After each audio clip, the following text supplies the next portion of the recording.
Puji Tuhan, kita berjumpa kembali dalam acara sarapan pada pagi hari ini. Sarapan rohani yang akan membawa pertumbuhan bagi iman kita kepada Tuhan Yesus. Mari kita bersama-sama akan merenungkan suatu firman Tuhan yang terdapat di dalam kitab Injil Lukas pasal yang kelima, mulai dari ayat 1 sampai 11.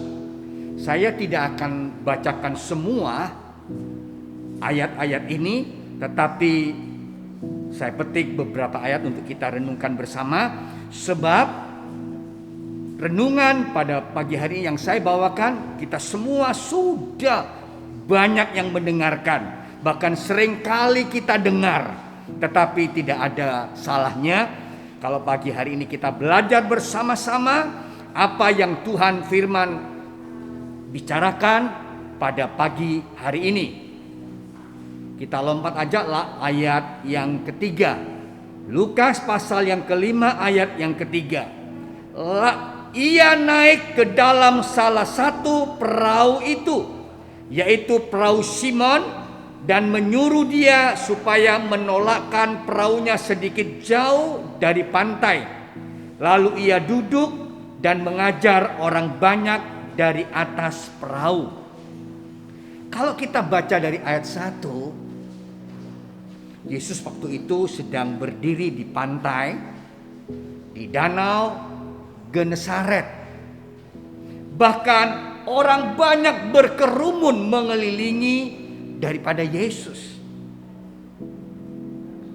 Pada saat dia ada di pantai Genesaret, dia melihat ada dua perahu yang lagi bersandar, di mana para nelayan-nelayannya sedang sibuk membersihkan jala di pantai.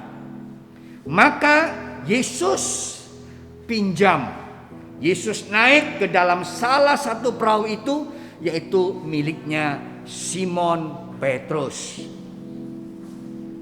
Lalu Yesus duduk dan dia minta supaya Simon untuk menolakkan atau mendorong perahunya sedikit jauh dari pantai, sebab Yesus mau mengajar. Cara Yesus mengajar pun kita lihat, tidak hanya di bait suci dia Yesus mengajar, tetapi saat ini kita melihat Yesus mengajar di atas perahu. Jadi bukan alasan bagi kita, tidak bisa terima berkat, enggak. Bukan tempat yang disalahkan, tetapi hati kita pada saat kita mendengar firman Tuhan. Mari kita lihat apa yang Yesus katakan. Pasal 5 ayat yang ketiga katakan, lalu ia duduk dan mengajar orang banyak dari atas perahu. Apa yang Yesus ajarkan? Tentunya firman Allah. Bukan yang lain, bukan. Tetapi ada di mana saat itu Simon Petrus? Pada waktu Yesus mengajar, begitu banyak orang di pantai. Saya percaya bahwa Simon Petrus ada di dalam perahu bersama dengan Yesus saat itu. Karena dia yang mendorong, yang menolakkan perahunya sedikit jauh dari pantai. Maka Simon Petrus ikut mendengarkannya. Suatu bukti, ayat yang berikutnya ayat keempat. Setelah selesai berbicara, Yesus berkata kepada Simon, bertolaklah ke tempat yang dalam dan tebarkanlah jalamu untuk menangkap ikan. Suatu bukti bahwa Simon tidak jauh dari Yesus. Sehingga selesai Yesus mengajar firman Allah, maka Yesus berbicara kepada Simon untuk menolakkan atau untuk tebarkan jalannya untuk menangkap ikan. Dan disinilah kita akan melihat apa yang terjadi. Simon, ayat berikutnya ayat kelima, Simon menjawab, Guru, telah sepanjang malam kami bekerja keras dan kami tidak menangkap apa-apa. Tetapi karena Engkau menyuruhnya, aku akan menebarkan jala juga. Coba kita perhatikan ayat ini. Ada kata-kata tetapi. Tetapi karena Engkau yang menyuruhnya. Yesus mengajar orang banyak. Simon mendengarkan firman Allah yang disampaikan oleh Yesus. Kita tahu firman yang disampaikan adalah firman yang berkuasa. Firman yang sama yang kita dengar pada pagi hari ini, dia berkuasa atas kehidupan kita. Itulah sebabnya ketika Yesus selesai mengajar, Yesus menyuruh Simon Petrus untuk menebarkan jala. Dan disinilah apa yang terjadi. Simon dengan memanggil Yesus dengan sebutan guru. Kalau boleh saya terjemahkan dengan bahasa saya sehari-hari. Yesus, Engkau tidak tahu masalah menangkap ikan. Simon adalah seorang dengan latar belakang nelayan, yang kehidupan sehari-harinya dia ada di pantai. Dia tahu cara menangkap ikan yang bagaimana. Dia tahu waktunya menangkap ikan kapan. Dia tahu tempat-tempat yang banyak ikan itu di mana, dia tahu. Tetapi masalah ini, guru nggak tahu masalah untuk menangkap ikan. Itu saya yang tahu. Simon mulai menonjolkan egonya. Simon mulai menunjukkan kemampuannya, kesombongannya. Guru, kamu tidak tahu apa-apa masalah menangkap ikan. Itulah sebabnya ayat kelima ditulis, tetapi karena Engkau yang menyuruhnya, aku akan menebarkan jala juga. Disinilah letak kunci. Kalau kita membaca ayat 1 sampai ayat seterusnya, disinilah kunci ketaatan dari Simon diuji. Itulah sebabnya kita belajar. Ada hal-hal yang perlu kita belajar tentang firman Tuhan. Simon mulai gunakan akal sehatnya. Dia mulai menggunakan pengalaman dan pengetahuannya tentang menangkap ikan. Tetapi pada saat Yesus berbicara kepadanya, menyuruh dan memerintah dia untuk menebarkan jala, meskipun ada pertentangan, meskipun dia mengomel, meskipun dia gak cocok, tetapi dia melakukannya juga. Ayat yang ke-6, dan setelah mereka melakukannya, mereka menangkap sejumlah besar ikan sehingga jala mereka mulai goyah. Lalu mereka memberi syarat kepada teman-temannya di perahu yang lain supaya mereka datang membantunya. Dan mereka itu datang, lalu mereka bersama-sama mengisi kedua perahu itu dengan ikan hingga hampir tenggelam. Luar biasa. Di balik ketaatan ada mujizat yang terjadi. Iman penting bagi kita. Yesus mengajar, dan itulah yang disampaikan oleh firman. Mari kita melihat, bandingkan dengan Amsal pasal yang ke-13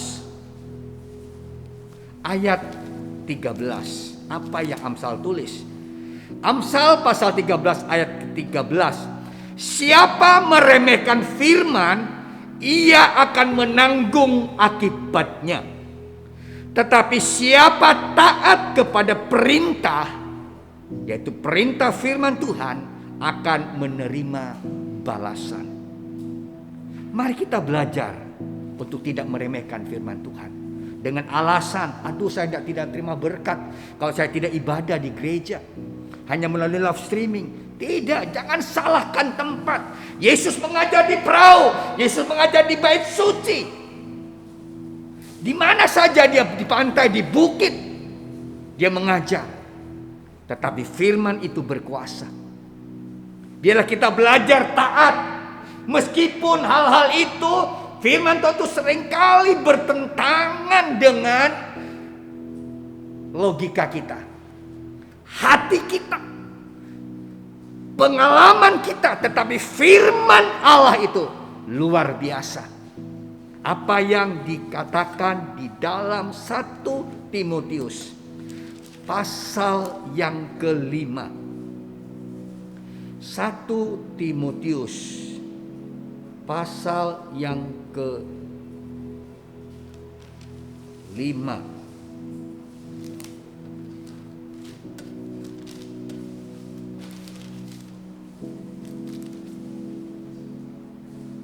Maaf, 2 Timotius pasal yang ketiga ayat yang ke-16.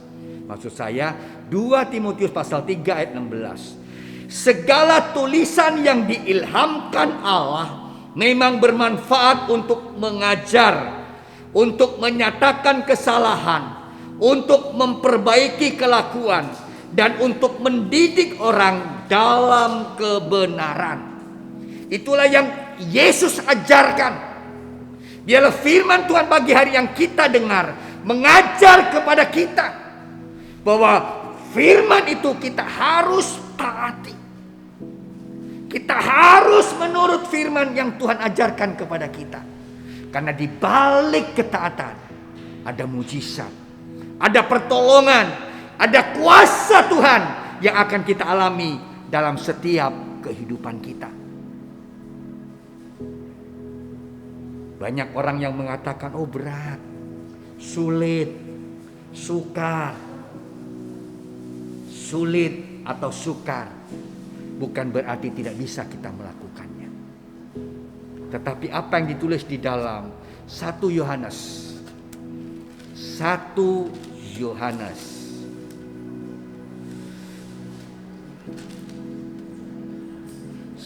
Yohanes pasal yang ke-5 ayat yang ketiga. 1 Yohanes pasal yang ke-5 ayat yang ketiga. Sebab inilah kasih kepada Allah, yaitu bahwa kita menuruti perintah-perintahnya. Perintah-perintahnya itu tidak berat, tetapi yang berat adalah kita untuk melakukannya. Kita percaya apa yang sudah dialami oleh Simon Petrus akan kita alami juga, mujizat, pertolongan Tuhan yang ajaib, yang di luar nalar kita, di luar pemikiran kita, asal kita mau iman kita disertai dengan taat akan firman Tuhan. Saya yakin dan percaya kalau pada saat ini kita sedang menghadapi masa-masa yang sulit karena pandemi COVID-19 ini, bukan berarti Allah tidak sanggup mengerjakannya. Kuasa Tuhan masih berlaku. Mujizat Tuhan masih ada. Asal kita mau beriman. Asal kita mau taat melakukan firman Tuhan. Karena di balik itu semua, di balik ketaatan, ada berkat yang luar biasa yang akan kita alami.